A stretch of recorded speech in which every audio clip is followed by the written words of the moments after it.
Hello ಸ್ನೇಹಿತರೆ, ನಿಮಗೆಲ್ಲ ನಮಸ್ಕಾರ. ನಾನೀಗ ವಿಡಿಯೋ ಮಾಡೋಕ್ಕೆ ಕಾರಣ ಏನು ಅಂದರೆ, ಒಂದು ಡೇಂಜರಸ್ ಲೇಔಟ್ ಇದೆ. ಅಲ್ಲಿ ರಾತ್ರಿ 12:30ಗೆ ನಾನು ಹೋಗಿ ವಿಡಿಯೋ ಮಾಡಬೇಕು ಅಂತ ಅಂದ್ಕೊಂಡಿದ್ದೀನಿ. ನಾನು ವಿಡಿಯೋ ಮಾಡ್ತೀನಿ, ಬಟ್ ನೀವೆಲ್ಲ ದಯವಿಟ್ಟು ನೋಡಬೇಕು, ಲೈಕ್ ಮಾಡಿ, ಶೇರ್ ಮಾಡಬೇಕು ಮತ್ತು ಸಬ್ಸ್ಕ್ರೈಬ್ ಮಾಡಬೇಕು ದಯವಿಟ್ಟು. ನಾನು ದೇವ್ರ ಹಿಂದೆ ಏನಕ್ಕೆ ವಿಡಿಯೋ ಮಾಡ್ತಾಯಿದ್ದೀನಿ ಅಂದರೆ, ಅದು ಸ್ವಲ್ಪ ಡೇಂಜರಸ್ ಲೇಔಟು. ಬಟ್ ಒಂದೊಂದು ಟೈಮಲ್ಲಿ ಕಾಣುತ್ತೆ ಮತ್ತು ಒಂದೊಂದು ಟೈಮಲ್ಲಿ ಕಾಣಲ್ಲ. ತುಂಬ ಭಯಂಕರವಾಗಿದೆ ಆ ಲೇಔಟು. ಆದ್ದರಿಂದ ನಾನು ಇವತ್ತು ವಿಡಿಯೋ ಮಾಡೋಕ್ಕೆ ಹೋಗೇ ಹೋಗ್ತೀನಿ. 12:30ಗೆ ಹೋಗ್ತೀನಿ. ನಿಮಗೆ ಟೈಮಿಂಗು ಬೇಕಾದ್ರೆ ತೋರಿಸ್ತೀನಿ.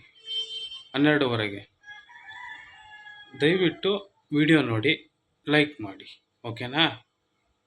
ದಯವಿಟ್ಟು